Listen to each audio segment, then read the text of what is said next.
के रूप में देखा, बच्चों के रूप में देखा, मददगार के रूप में देखा, जिसने आपकी हेल्प कर दी, वो कौन था? अनायास कुछ लोग ऐसे होते हैं जो बिना स्वार्थ के आपकी मदद करके चले जाते हैं। कौन था वो? कौन था? हमारे भैया ने आज हमें बताया, भैया अजय जी ने, कि इनके बेटे को रास्ते में किसी दूसरे की लड़ाई थी, इनका बेटा को गोली लग गई। यहां गोली लगी, आर पार हो गई, यहां लगी, गोली लग गई, फिर भी इनका बेटा सुरक्षित है। कौन था जिसने गोली लगने के बाद भी बचा लिया? आपको क्या लगता है? आपके जीवन में इतने बड़े बड़े हादसे होते हैं और आप सलामत रह जाते हो। कौन था? अभी अहमदाबाद में प्लेन हादसा हुआ, सारे यात्री मारे गए पर एक बच गया। जब सारे मारे गए थे तो वो क्यों बच गया? क्योंकि जिसे बचाने वाला भगवान हो, उसे मारे कौन? तो ईश्वर ने ये आपको दिखा रखा कि भैया मैं हूं, यदि मैं चाहूं तो सब हो सकता है। इसलिए ये दास अनिरुद्ध जो आपके सामने बैठा है, मैं भी 2013 में 20 फीट ऊपर छत से नीचे गिर गया था, कोल्हू टूट गया, कई महीना हॉस्पिटल में था। मैं गिरा था, कोल्हू के बल गिरा, सिर के बल गिरता तो मर ही जाता। पर इतना गिरने के बाद, इतना बड़ा हादसा होने के बाद भी यदि बचाया है तो कौन? आपको क्या लगता है ईश्वर नहीं है? अरे पग पग में वो आपको गले से लगाकर गोद में उठा के चल रहा है। बस फील तो करिए, महसूस तो करिए, उसे आसपास देखने की कोशिश तो करिए। वो है। आपको ऐसा क्यों लगता है कि हमने नहीं देखा?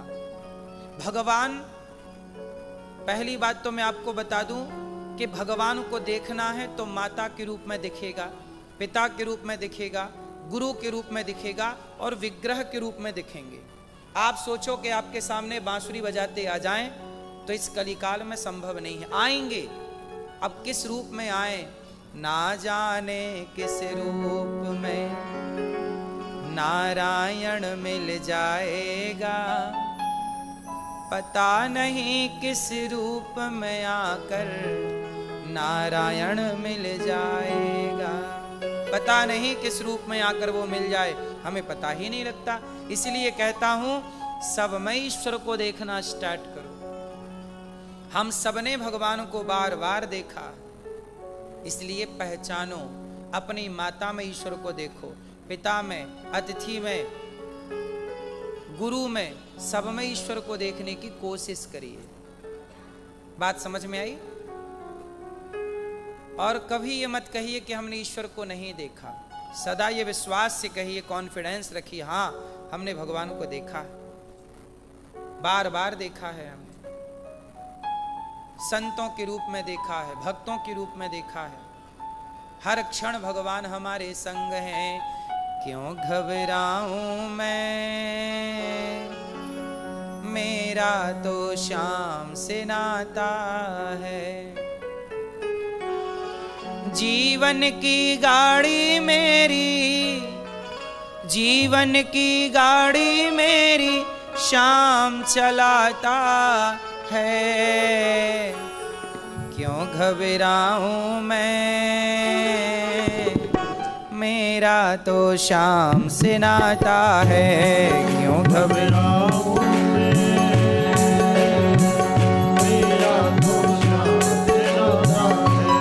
क्यों घबराऊं मैं, मेरा तो शाम से नाता है।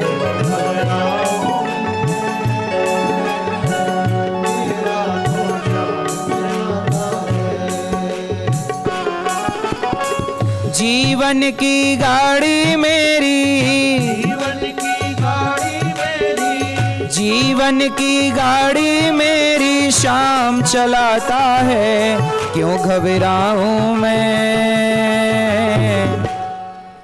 मेरा तो शाम से नाता है। क्यों घबराऊं, मेरा तो शाम से नाता है।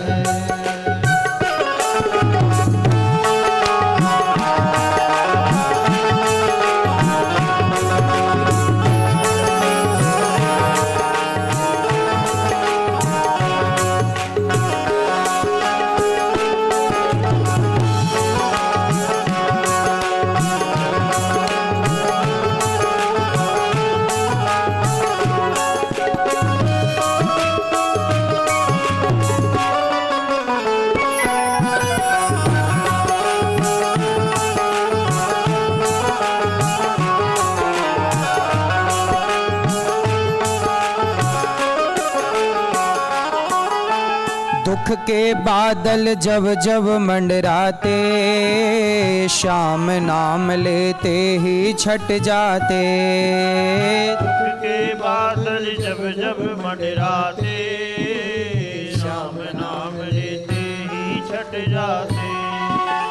बाल भी बांका वो ना कर पाते, कभी दोबारा नजर नहीं आते। बाल भी बांका वो ना कर पाते, कभी दोबारा नजर नहीं आते। संकट आने से पहले, संकट आने से पहले, संकट आने से पहले श्याम आता है। क्यों घबराऊं मैं,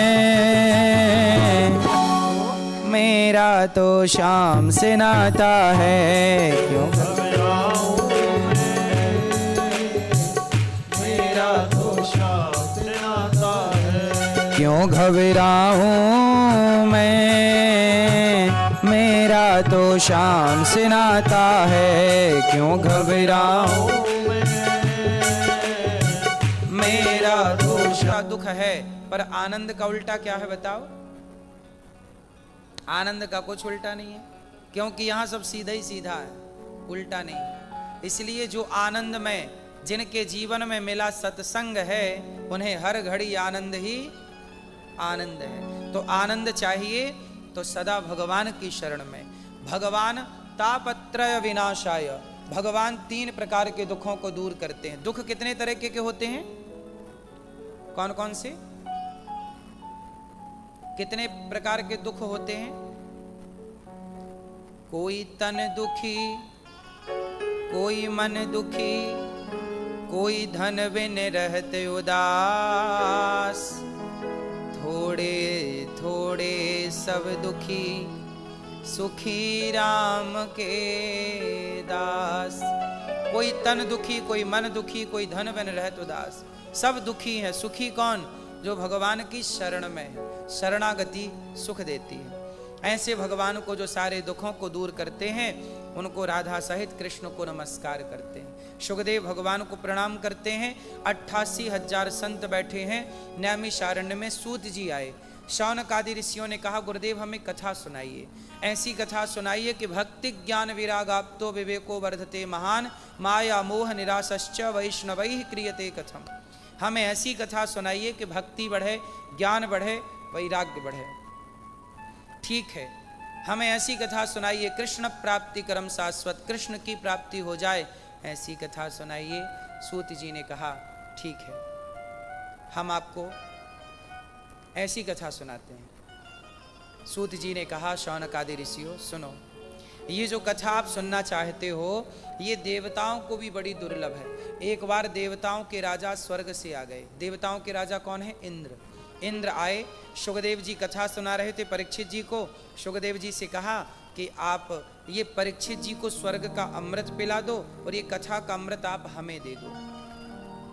शुकदेव जी ने कहा ना, क्वा सुधा क्वा कथा लोके क्वा कांचा क्वा मणिर महान। कहाँ कांच का टुकड़ा, कहाँ मणि, हम आपको नहीं दे सकते भागवत जी। सोचिए, देवराज इंद्र को भी शुकदेव जी ने भागवत नहीं सुनाई, क्योंकि आप इसके अधिकारी नहीं हैं। अच्छा एक बात बताएं, कुछ ज्ञान ऐसा है जिस ज्ञान के सब लोग अधिकारी नहीं होते। बोलो हाँ। जैसे परमाणु बम, इसको बनाने के सारे देश अधिकारी नहीं है। यदि बना लोगे तो धमकी देते रहते हैं फिर कुछ देश, हम पटक देंगे, हम पटक देंगे। बोलो हाँ। कुछ ज्ञान ऐसा है जो सबके लिए नहीं है। आप सहमत हैं इस बात से कि नहीं? बोलो हाँ। ऐसे हमारे वेदों में, पुराणों में, शास्त्रों में भी कुछ ज्ञान ऐसा है जो सबके लिए नहीं है। पर यदि वो ज्ञान सबको मिल जाएगा तो लोग उसका मिसयूज करेंगे, जैसा कि कर रहे हैं। अब मैं एक ऐसे ज्ञान की बात आपको बताऊं जो ज्ञान सबके लिए नहीं था पर कुछ लोगों को मिल गया, तो वो उसका मिसयूज करते हैं। कैसे? जरा सुनिएगा। जैसे चोर के हाथ एक ज्ञान लग गया। चोर के हाथ ज्ञान लग गया कि जो होता है सब भगवान की मर्जी से होता है।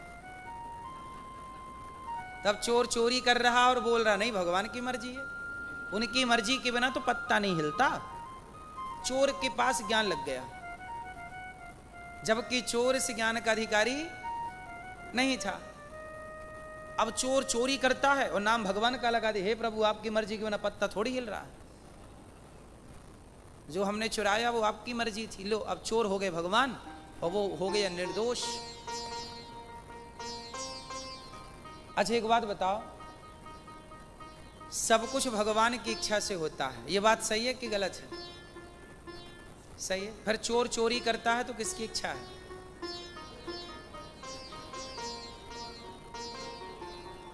फंस गए ना। इसका मतलब ये था कि ये ज्ञान चोर के लिए था ही नहीं, चोर इस ज्ञान का अधिकारी नहीं है। अच्छा एक बात बताओ, जो व्यक्ति ये जान लेगा कि सब ईश्वर की मर्जी से हो रहा है, पहले तो ये बताओ कि जो ये ज्ञान को धारण करने की काबिलियत रखेगा, पहले तो ये बताओ क्या वो ये ज्ञान पाके चोरी करेगा? जो ये जानता है कि सब ईश्वर की मर्जी है, सब ईश्वर की मर्जी से चल रहा, पत्ता भी नहीं हिल रहा ईश्वर की मर्जी के बिना, तो फिर ऐसी विचारधारा वाला व्यक्ति चोरी करेगा, बलात्कार करेगा, गलत काम करेगा? बोलो नहीं। ये ज्ञान किसके लिए था? ऋषि मुनियों के लिए, साधकों के लिए, भक्तों के लिए। पर चोर के हाथ लग गया। अब चोर मिसयूज कर रहा है, लेकिन अब उस चोर को ये बताया जाए कि भैया सब कुछ भगवान की मर्जी से होता है, पर ये तो बता कि जिस पुराण में, जिस वेद में जहाँ ये बात लिखी गई है कि सब कुछ ईश्वर की मर्जी से होता है, उसी जगह पर पहले ये भी लिखा गया है कि झूठ बोलना पाप है, नदी किनारे सांप है। उसी में ये भी लिखा गया है कि छल करना पाप है, चोरी करना पाप है। हमारे पुराणों में चोरी करने को पाप कहा गया है। क्या कहा गया है? अब चोर ने एक बात तो समझ ली कि सब भगवान की मर्जी से, लेकिन उसके पहले वाला जो ज्ञान था कि चोरी करना पाप है, गलत करना पाप है, वो ज्ञान उसने नहीं पाया, या पाया भी, उसे पता भी है कि चोरी मैं कर रहा हूं गलत है, पर फिर भी वो मानने को तैयार नहीं है। अच्छा यहाँ पे थोड़ा सा प्रकाश डालने की जरूरत है कि सब कुछ ईश्वर की मर्जी से हो रहा है। हाँ, ये बात सत्य है कि सब कुछ ईश्वर की मर्जी से होता है। हानि लाभ, जीवन मरण, यश अपयश, विधि हाथ, सब कुछ ईश्वर की मर्जी है। तो फिर चोर चोरी कर रहा है तो इसमें ईश्वर की मर्जी? देखो भगवान ने सबके पास बुद्धि दे रखी है, आप सबके पास अक्ल है, आपको पता है कि क्या सही है क्या गलत है। जब आप चोरी करने जाते हैं, जब आप गलत करते हैं, तो आपकी अंतरात्मा एक बार जरूर कहती है कि ये काम गलत है। तो जब ये गलत कह रही है तो वो रोकने वाला कौन था? तुम्हारे भीतर बैठा परमात्मा ही तो था। उसकी मर्जी के बिना पत्ता नहीं हिलता, तो उसी की मर्जी तो है कि तुम चोरी ना करो। वो रोक तो रहा भीतर बैठे, पर तुम उसकी बात सुन के अनसुनी कर देते हो, तब दंड के अधिकारी बन जाते हो। इसका मतलब ये है कि फिर पाप किया है तो दंड आप भोगेंगे, इसमें ईश्वर का कोई दोष नहीं, क्योंकि आपको ईश्वर ने समझ दे रखी है, आपको पता है कि क्या सही है क्या गलत। हम आपसे कहें कि कुएं में कूद जाओ, आप नहीं कूदेंगे। हम कहें कि आग में कूद जाओ, आप नहीं कूदेंगे, क्योंकि पता है आपको कि ये गलत है। तो क्या चोरी करना गलत है ये तुम्हें पता नहीं था? चोर से कहा जाए कि तू आग में कूद जा, बोलेगा नहीं मैं जल जाऊंगा। पागल, जब तुझे ये पता है कि आग में कूदना गलत है तो चोरी करना सही है, ये तेरे से किसने कह दिया? मतलब तू अपने हिसाब का तो समझ रहा है और जो सिद्धांत उसे समझने को तैयार नहीं। ऐसे लोगों को फिर दंड ज्यादा मिलता है जो ज्यादा होशियारी दिखाते हैं। तो हमारे यहाँ कुछ ज्ञान ऐसा है जो सबके लिए नहीं, जो श्रेष्ठ जन है, भक्त हैं, जिनके अंदर भक्ति है। जैसे आपके अंदर प्रेम जाग गया भगवान के लिए, आपने सब कुछ छोड़ दिया, पत्नी पुत्र परिवार पैसा सब छोड़ दिया, और भगवान की याद में आप घूम रहे हैं, हे श्रीमन नारायण, हे कृष्ण हे कृष्ण। अब आप जैसे लोगों के लिए ज्ञान है कि सब में ईश्वर को देखिए, आप कण कण में ईश्वर को महसूस करिए, और जो आपके साथ भूख प्यास है ये सब ईश्वर की मर्जी मान के सहिए। सुदामा जैसों के लिए ज्ञान है, सुदामा गरीब थे, खाने को रोटियां नहीं थी। सुदामा जी तो यही कहते थे कि यदि मैं गरीब हूं तो ईश्वर की मर्जी है, मैं प्रसन्न हूं। सुदामा चोरी करने तो नहीं निकल गए कि मैं गरीब हूं तो चलो जी चोरी कर लेता हूं। ये ज्ञान सुदामा जैसे भक्तों के लिए है, ये ज्ञान उन चोरों के लिए नहीं था। तो इसलिए सुखदेव जी ने देवराज इंद्र को मना किया, इंद्र हम तुम्हें भागवत नहीं सुनाएंगे क्योंकि तुम भागवत सुनने के अधिकारी। सोचिए इस ज्ञान को पाने के अधिकारी देवता भी नहीं, देवता भी भागवत सुनने के अधिकारी नहीं। आप जो सुन रहे हैं भागवत वो सामान्य नहीं है, देवता भी तरसते हैं हम भी भागवत सुन लें। देवताओं को क्यों नहीं सुनाया सुखदेव जी ने भागवत? क्योंकि देवता अधिकारी नहीं। देवताओं के अंदर क्या है? विषय वासना ज्यादा है। अप्सराएं नाच रही हैं, देवता देख रहे हैं। अब जो भागवत सुनने के बाद भी क्लबों में जाके स्त्रियों के कंधे पे हाथ रख के नाचे, तो उसके लिए भागवत सुनने का क्या अर्थ है? बोलो। भागवत सुनने का तात्पर्य ही है कि आप अपने जीवन की मलिनता को दूर कर रहे हैं। हमने भागवत सुनी और भागवत सुन के चले जाएं और शराब पीने लग जाएं और पराई स्त्री के संग रहने लग जाएं, तो इससे भागवत सुनने का कोई लाभ हुआ? भागवत सुनने का तो अर्थ है कि आप गंदे थे तो भागवत जी ने आपको पवित्र कर दिया, निर्मल कर दिया, निष्पाप कर दिया। अब आप निष्पाप होके फिर पाप में प्रवेश करेंगे तो ये आपके लिए सही नहीं होगा। इसलिए भागवत सुनने से तो चित्त की शुद्धि होती है। इसलिए सुखदेव जी ने कहा इंद्र हम आपको नहीं सुनाएंगे। तब इंद्र को बड़ा बुरा लगा। इंद्र ने तराजू बांधी, एक पलड़े पर भागवत जी को रखा स्वर्ग में। परीक्षित जी का जब उद्धार हुआ तो दूसरे पलड़े पे भागवत जी को रखा और स्वर्ग के सुखों को रख के तौला तो भागवत जी का पलड़ा भारी हुआ। तब इंद्र चरणों में गिर पड़े। तब भागवत कोई पोथी नहीं थी, प्रत्यक्ष प्रकट हो गए भगवान श्री कृष्ण भागवत जी से। बोलिए भागवत भगवान की। तब भागवत जी से प्रकट हुए भगवान। और भागवत जी, ये जो भागवत है ये कोई पोथी नहीं है, एक एक अक्षर कृष्णमय है। इसलिए भागवत जी जरूर सुनना चाहिए। अभी 14 अगस्त से वृंदावन में भागवत जी की पोथी पाठ होंगे, तो आप लोग भी अपने पितरों के लिए, पूर्वजों के लिए, घर की सुख शांति के लिए भागवत जी की पोथी पाठ बिठा सकते हैं। प्रिय भक्तों, हमारे सिख भाई होते हैं गुरुद्वारों में, किसकी पूजा करते हैं? गुरु ग्रंथ साहब। वो ग्रंथ ही तो है। किसकी पूजा करते हैं? ग्रंथ की। जैसे सिख भाई गुरु ग्रंथ साहब की पूजा करते हैं, उसी तरह हम सनातनी भगवद गीता, वेद और भागवत की पूजा करते हैं। ये भागवत प्रत्यक्ष भगवान का वांगमय स्वरूप है। प्रत्यक्ष कृष्ण एव ही, प्रत्यक्ष भगवान का वांगमय स्वरूप है। हमारी भी आस्था भागवत जी के प्रति होनी चाहिए।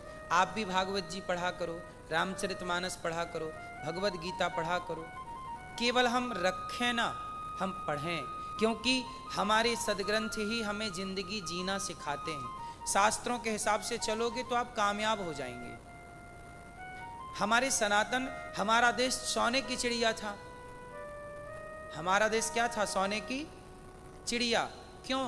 क्योंकि हमारे यहाँ सब लोग शिक्षित थे।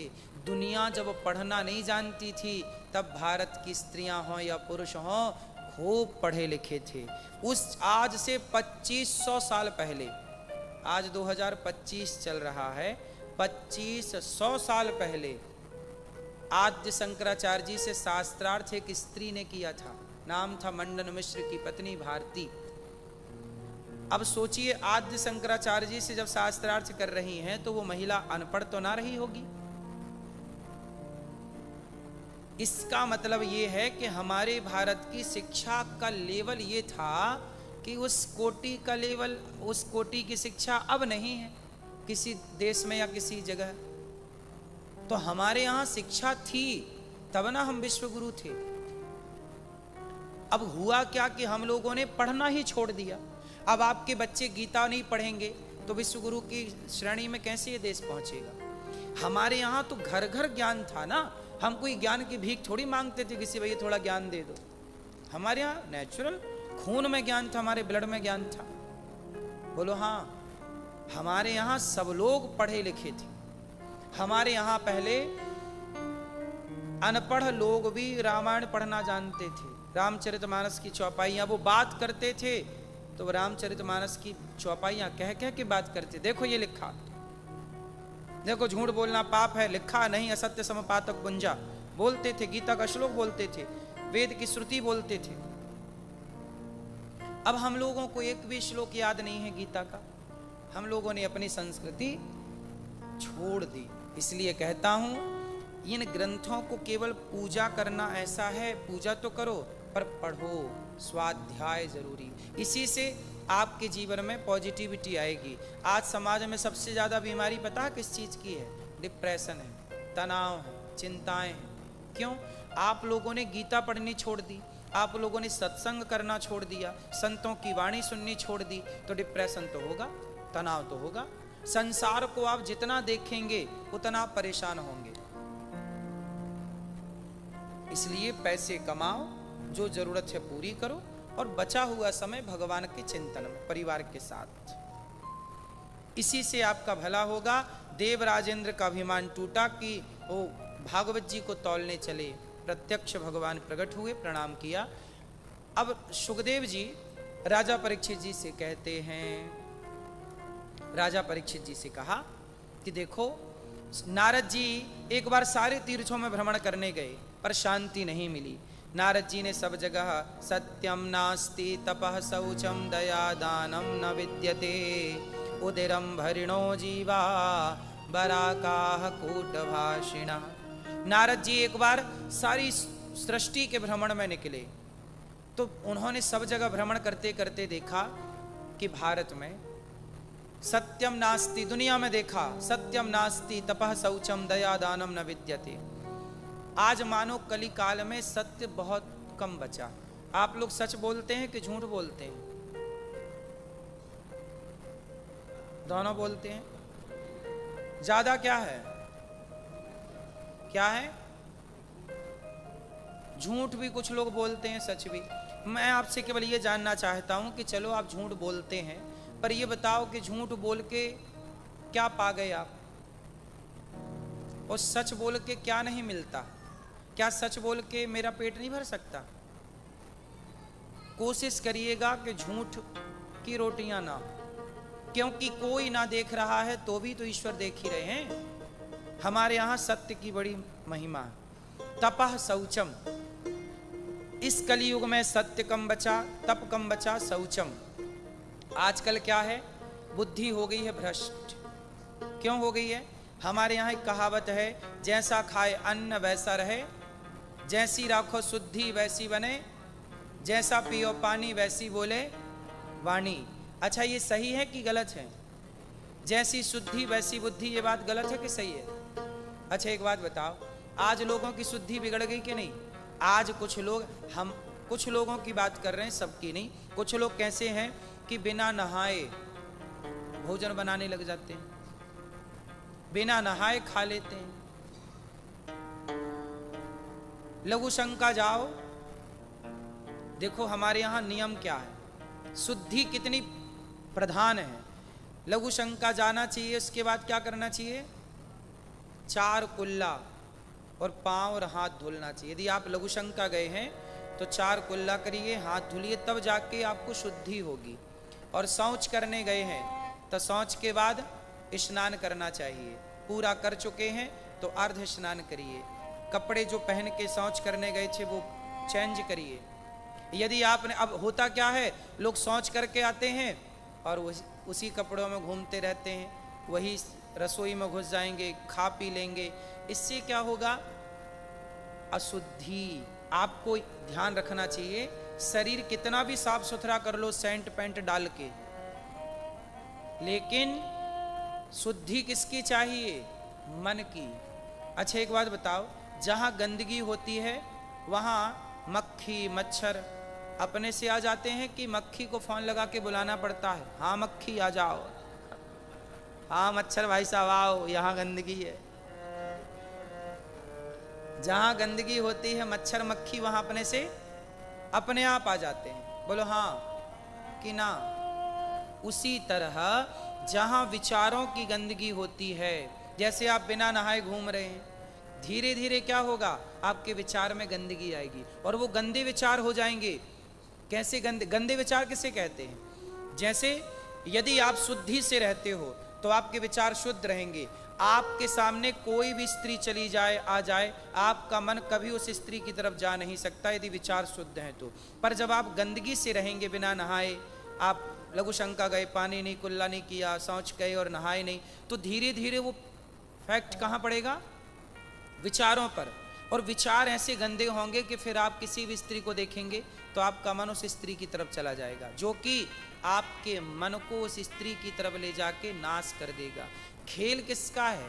पूरा खेल इस मन का है। जिसका मन जितना साफ वो व्यक्ति उतना सुखी, जिसके मन में जितनी मलिनता वो व्यक्ति उतना दुखी। अच्छा ये बताओ, पाप कौन कराता है? शरीर की मन। शरीर तो वहीं जाएगा ना जहां मन ले जाएगा। शरीर तो बैठा है, अब मन कहता है उस तरफ। अब देखो ना, आप देख रहे हैं यहां, लेकिन मन कहता नहीं वहां देखो। बोलो हाँ। मोबाइल पे तो भगवान का भी चित्र है, मोबाइल पे तो भगवान की भी कथा है, लेकिन मन कहता नहीं ये नहीं, थोड़ा मुन्नी बदनाम देखो। तो ये कौन ले जा रहा है आपको? खेल किसका है?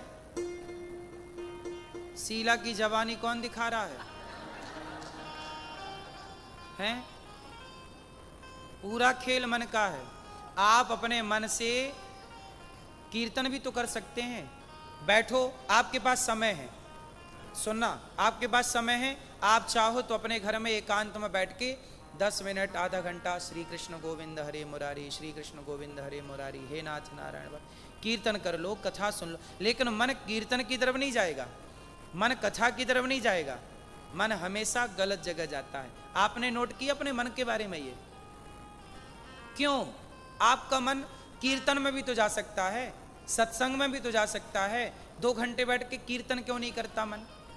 चलो ध्यान करते हैं भगवान का, चिंतन करते हैं भगवान का, मन उस तरफ क्यों नहीं जाता? मन हमेशा उस गलत तरफ ही क्यों जाता? क्योंकि आपके मन को आपने आजाद कर दिया है, वो गलत चला गया। अब जल्दी से उसे सुधारो। यदि बीमारी हो गई है तो इलाज भी है, मन का भी इलाज होता है। धीरे धीरे क्या होगा, मन इतना रोगी हो जाएगा कि वो मन आपको डिप्रेशन में ले जाएगा। ये डिप्रेशन क्या है? मन की ही तो बीमारी है। बोलो, ये तनाव क्या है? चिंता क्या है? ये किसका रोग है? शरीर का रोग नहीं है चिंता। चिंता किसका रोग है? मन का। इसलिए जैसे आप मेडिसिन देके शरीर को स्वस्थ रखते हैं, ऐसे सत्संग के द्वारा, संस्कारों के द्वारा मन को भी स्वस्थ रखा जा सकता है। जिन संतों का मन स्वस्थ है वो उस पेड़ की छांव में भी ऐसे सुखी हैं कि कोई महलों में भी ऐसे सुखी ना होगा। यही तो मन स्वस्थ है। हमारा मन स्वस्थ है तो हम नमक रोटी में खुश हैं, और हमारा मन स्वस्थ नहीं है तो हम 56 भोग में भी परेशान हैं। बोलो हाँ। हमारा मन स्वस्थ है तो हम अपनी पत्नी में बहुत खुश हैं, और हमारा मन अस्वस्थ, बीमार है तो पड़ोसन को देख रहा है आदमी, ताकते रहते तुझको सांझ सवेरे। हाँ या ना? तो ये पूरा खेल मन का है। यदि आपका मन स्वस्थ है तो आपका मन स्वस्थ है तो मन पवित्र होगा। अब आप लोग प्रैक्टिकल करिए कि आपका मन कहां कहां जाता। सूपनखा का मन राम जी की तरफ चला गया। अच्छा, राम की तरफ मन गया, ये गलत नहीं था, पर सूपनखा कहती आप बहुत सुंदर हैं, मेरे से ब्याह कर लो। राम जी मना कर रहे, चलो आपने ये भी कह दिया कि मेरे से विवाह कर लो, चलो ये भी गलत नहीं था, क्योंकि राम को पाना कौन नहीं चाहता। लेकिन अब राम जी कह रहे हैं कि मैं शादीशुदा हूं, मेरी पत्नी वो खड़ी है, मैं अब आपसे विवाह नहीं कर सकता। पीछे पड़ के नहीं, करना ही पड़ेगा। अब ये तो गलत था। लक्ष्मण जी के पास चली गई, अच्छा ये नहीं कर रहे तुम ही कर लो। लक्ष्मण जी कह रहे हम नहीं कर सकते, तो फिर चली गई, अच्छा राम जी आप ही कर लो। फिर नाक कान काटनी पड़ी उसकी। तो स्त्रियों का भी मन चंचल है, पुरुषों का मन भी चंचल है, बच्चों का मन भी चंचल है। इस मन की चंचलता को संभाल लो समय रहते, वरना ये चंचलता तुम्हारा नाश कर देगी। खेल किसका है पूरा? मन का। आप कहीं नहीं जाते, सबसे पहले आपका मन जाता है, फिर मन आपको ले जाता है। और आप मन के इशारों पर ऐसे नाचते हैं कि मन आपको अपना गुलाम बना लेता है, और वो आपका फिर। अच्छा बताओ, सीता मैया को चुराने सीता मैया के पास पहले रावण गया कि रावण का मन गया? पहले तो रावण ने मन पे प्लानिंग की ना, मन से योजना बनाई, मारीच को लाया, मामा को और स्वाने का मृग बनाया, और साधु रूप बनाया, और पुष्पक विमान की, ये पूरी प्लानिंग मन से ही तो हुई। पहले मन बनाया, फिर उसे धरा पे उतारा, और उसके मन ने क्या किया? पूरी लंका जलवा दी। अच्छे खासे हंसते खेलते घर में आग लगवा ली। गलती एक करता है, दंड सबको मिलता है, हाँ या ना? इसलिए अपने मन पे कंट्रोल। और ये कैसे आएगा?